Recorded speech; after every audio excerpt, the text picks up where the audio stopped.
Hi guys, PJ here. Today we will be fitting a dash cam to a Peugeot 308. This is a 2018 model, and we'll be wiring it up to the fuse box of the vehicle so that the camera goes on and off with the ignition key of the vehicle. So in other words, you start your car, camera goes on, stop your car, your camera goes off. Nice and easy, and you don't have any trailing wires running down the windscreen. Nothing will be seen. Should all look nice and factory fitted as best as possible. So obviously here we have our camera, this particular one being an X-Base. We have a memory card for the camera, and we have a next-base fitting kit. Now there are various brands of fitting kit and various brands of camera available.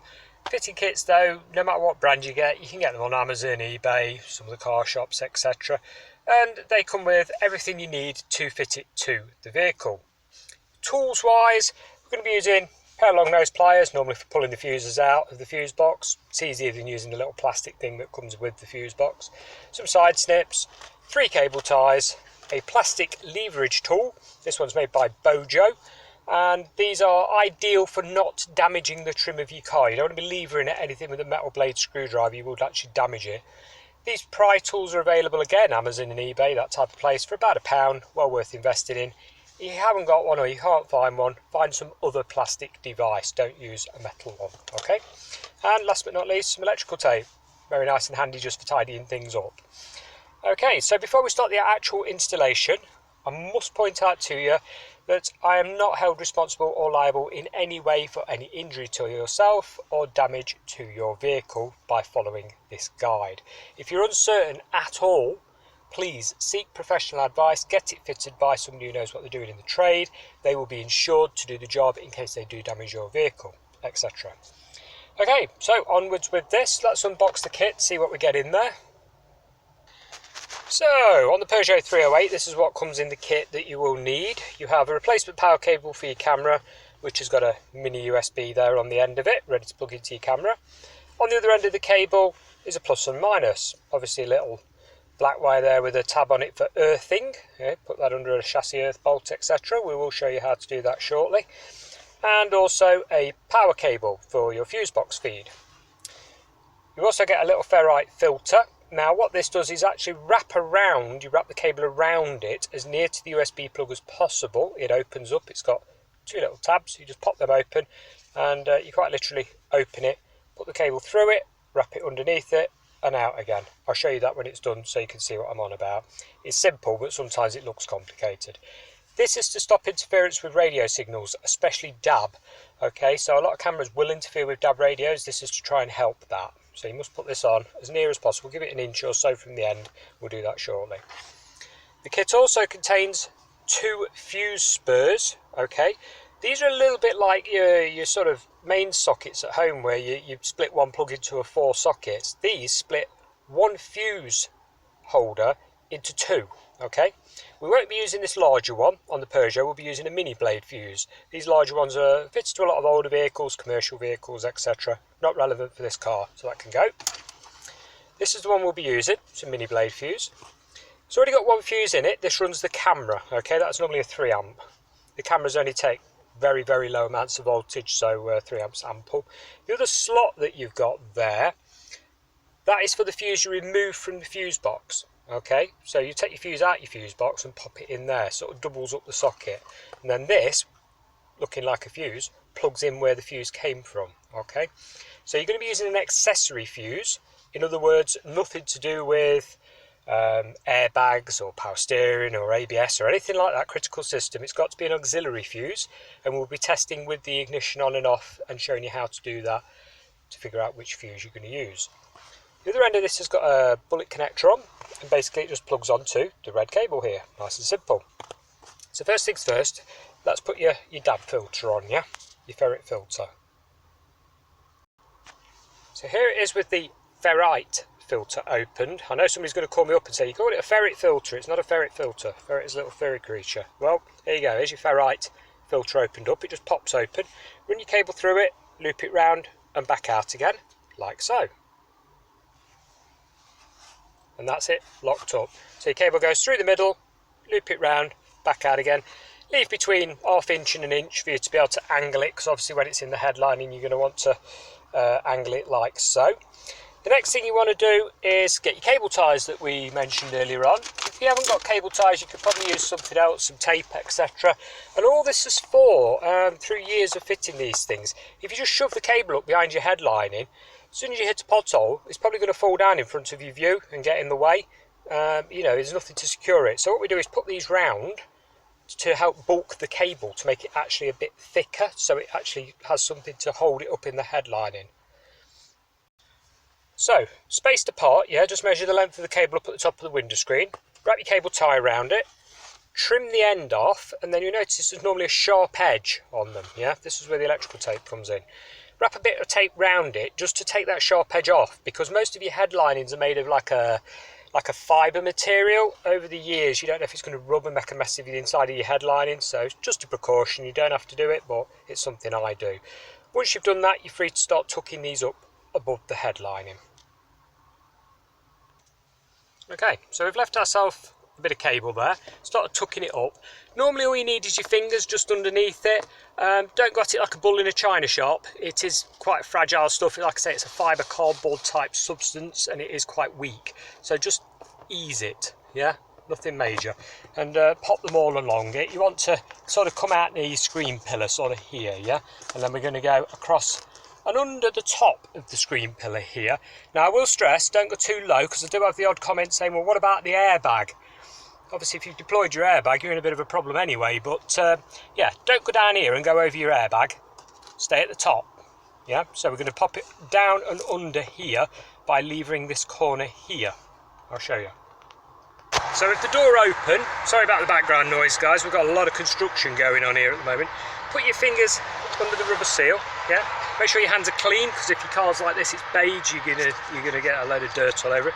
Just sort of pull it, yeah? There you go. That's it, that'll stay put to a degree. And then you can get your wire carefully, there we go, hook it under. You see, it's only going to go under the very edge. If need be, get your pry tool, your plastic thing, and just tuck it in all the way along, yeah? And there we go. Now, if you're pulling your trim and it does pop off, yeah, don't fret about that, don't worry, your airbag is actually still attached inside, and you'll notice some black plastic clips that have got other cabling in. You can run the cable that you're putting in along those, so you can actually shove them in the black plastic clips. A lot of people do worry about messing with this pillar because of an airbag, but if it pops off, don't worry, it's on plastic clips, it'll go straight back on again, okay? And what you're looking for is a factory finish like that, so it actually goes back nicely. Follow your cabling down the edge if you're not using the plastic clips that are underneath. It's probably best you don't, like I say, you don't want to get too near your airbag.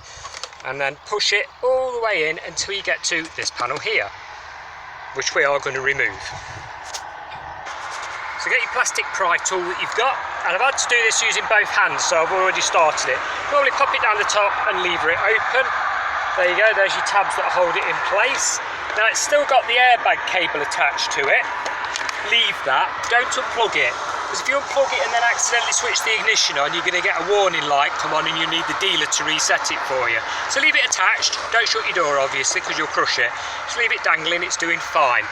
And what we're going to do is use this mounting bolt for the earth.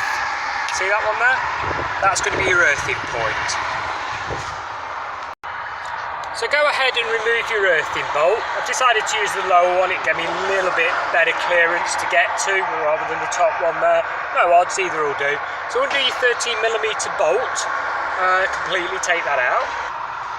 Okay, so with bolt removed, I've actually put a new ring terminal on this one that I'm doing because my ring terminal that was on it just snapped off. It hadn't been very well crimped. So we've got a new ring terminal.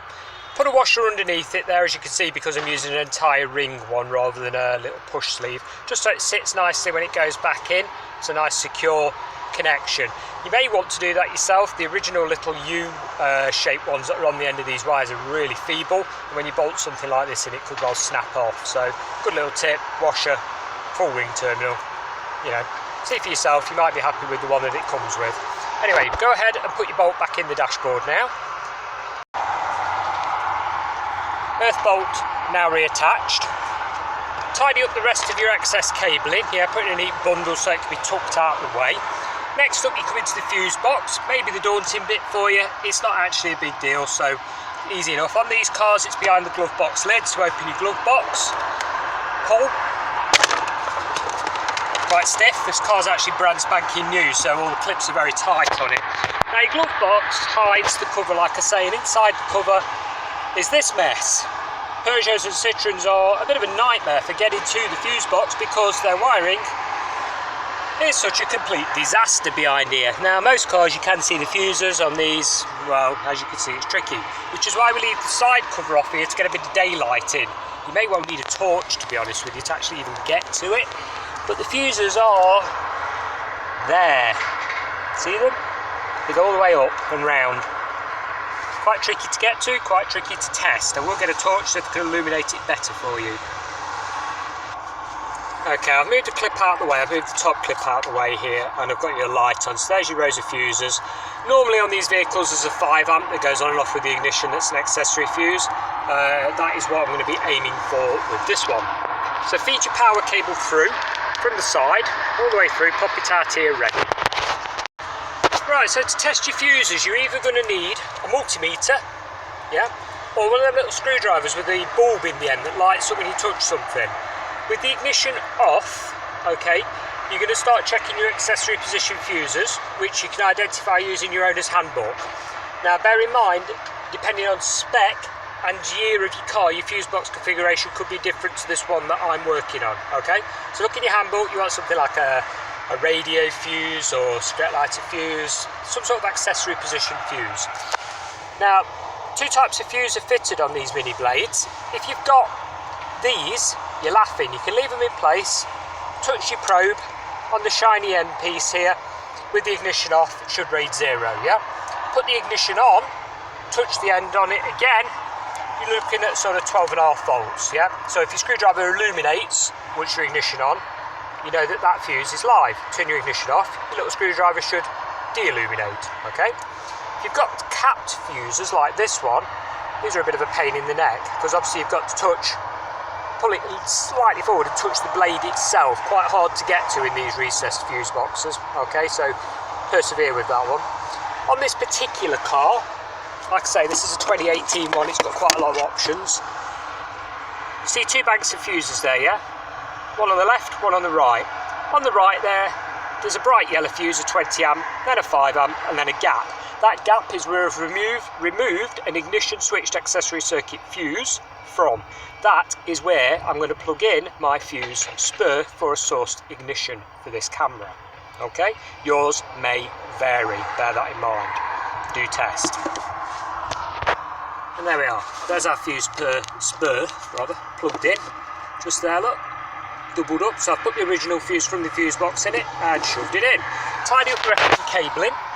Ideal location is at the top here out the way, because the bottom sort of recessed area is where the back end of the switch goes here, so you want to leave that fine.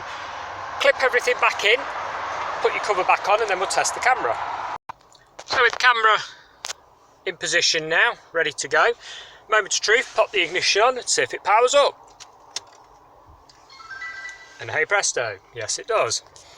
Okay, so what you're looking for on most cameras, they'll have a little battery symbol on them somewhere, in the corner, just there. A bit fuzzy guys, sorry, it's quite a damp day, my lens is getting all damp. It's got a little zigzag through it, that's showing it's getting power to it, rather than just using the battery power that's built in on the camera. So if you've got that far, let me just turn that off, sorry about that. If you've got that far, well done, you've successfully installed your dash cam to your Peugeot 308.